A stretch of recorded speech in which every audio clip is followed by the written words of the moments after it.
everybody, how's it going? Welcome to today's live stream. Like I said, last live stream, I'm going to be out here doing these more often because I'm able to do this these days. And I wanted to touch on something that a lot of people have trouble with their guitar solos, which is how to not sound like you're just playing like a long run-on sentence with maybe like your scales and things that you play, right?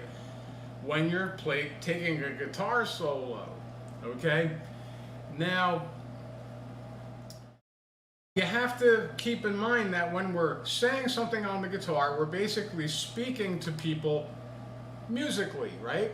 We're speaking the language, right? The language of music, and we're using notes and sounds to convey what it is we're trying to say to somebody with whatever we're doing on the guitar, okay? Now, it's a phrasing secret that a lot of guys don't know about, and now you're going to know about it because I'm going to show this to you, and you'll be able to start using this as well, basically right away, because I'll show you how to develop this hidden secret technique to play better guitar solos, okay? Now, when we're speaking, you have to think about how is it, you know, when we're talking to somebody, like I'm talking to you right now on this live stream lesson, right? Okay. You can hear that there are spaces and gaps in between words and sentences, okay? We don't just keep going like automatically nonstop and have this big long run-on, you know, thing of paragraphs long when we're talking to people. I mean, if we did something like that, who'd want to listen to that anyway, right? And it's the same thing when we're playing our guitar solos. So you need to think about playing it like you'd say it, okay? So you want to play it like you'd say it, okay? Like we're speaking to people. Now, I'll give you some examples of what I mean, and I'll use just a few chords here. Let's think, okay, we'll do, we're in the key of A. We'll look at A, D, and E chords, okay?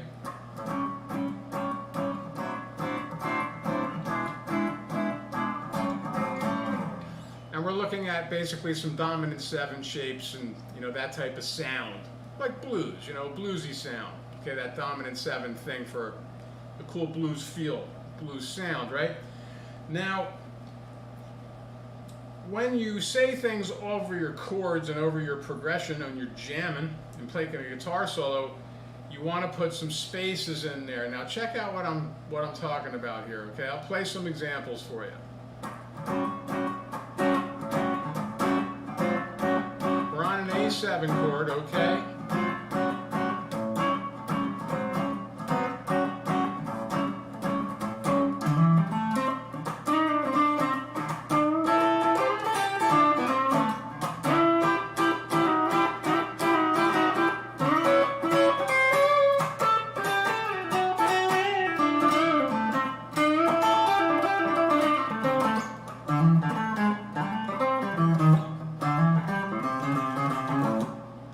Okay, now what we heard there was not just we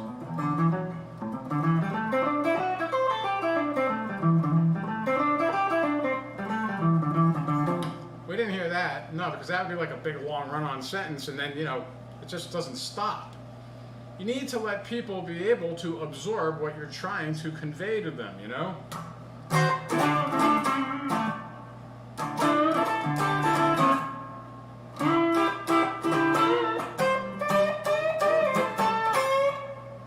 You got to say things like on the guitar, just like you'd be speaking to them in a regular conversation like we're having right now. Okay, so that is a huge secret that is very elusive, and a lot of folks never get hip to that one, and you know, they get upset because when they try to take a solo, they go ahead and play guitar solo over like a blues or a jam that they're at. It sounds very predictable, it sounds very methodical. Right? And that's not what we want. We don't want things to be predictable and methodical. We want them to be spontaneous and engaging, right? We want to engage the listener's ear and want it to sound good. We want it to be cool. We want it to be awesome. We want it to have some kind of an impact and leave a lasting impression. Okay? So, how do we develop this technique of being able to put some spaces into what we're saying? Well, one of the first and easiest places to start is with scales, working with your scales. Okay, how does this,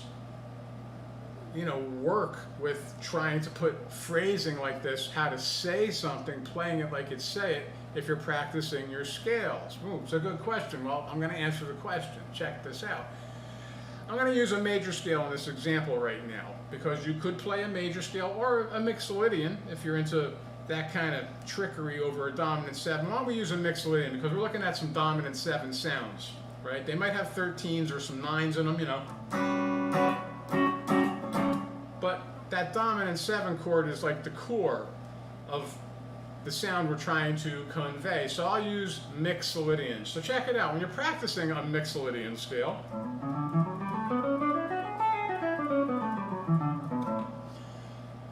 a lot of guys will just practice it that way and maybe go for speed, try and play it as fast as they can, or just get better at understanding the shape. But if you were listening, right, there's no spaces in there though, right?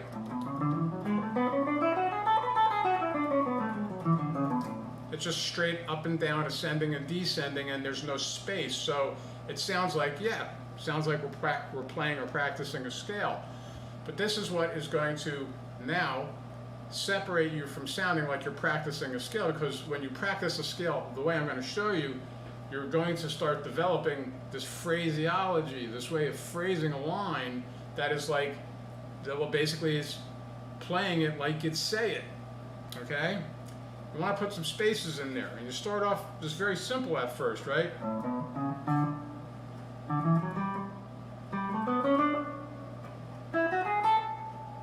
So you just say little bits and pieces, like a few words at a time. Then there's a pause. Leave that space. It's like you're speaking.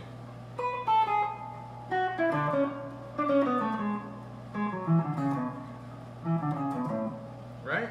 Cool. Okay. Now it's sounding more like musical statements than a scale.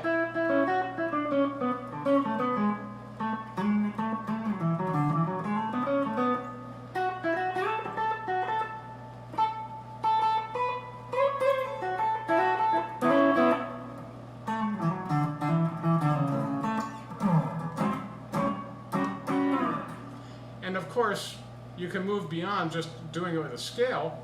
How about with an arpeggio? Okay, we're playing these neat sounding chord tones when we play a chord, right? Like this A7 add 13 or A7 add 13 add 9, right? Which are all covered in a mixolydian scale. So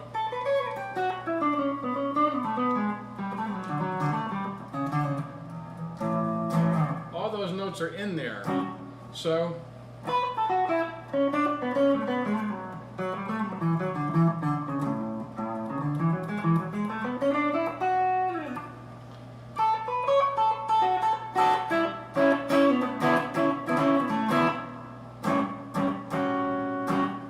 okay, and that's really kind of the ticket to this, is just putting that space in there, and just be very intentional with the space right now. And you can do it with pentatonic.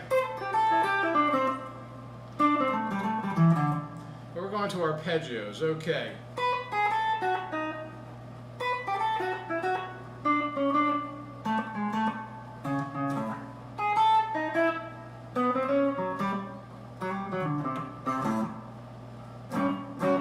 Arpeggios wherever you can find them for your 7.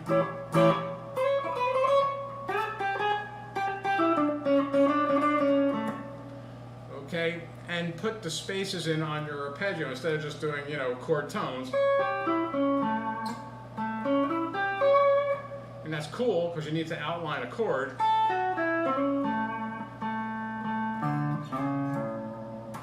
But if you start to get that phraseology happening, use some techniques like chromatics or enclosures. I have videos on that stuff. I'll throw links to that in there. You'll see them up here and up there when I say these things in the video here right now. So check those out after. And if you don't know what I mean about enclosures, you'll see. And about chromatics, I have 2 videos out now about that I did, chromatic chord connection and how to put an enclosure on your arpeggios. So with both of those techniques, enclosures,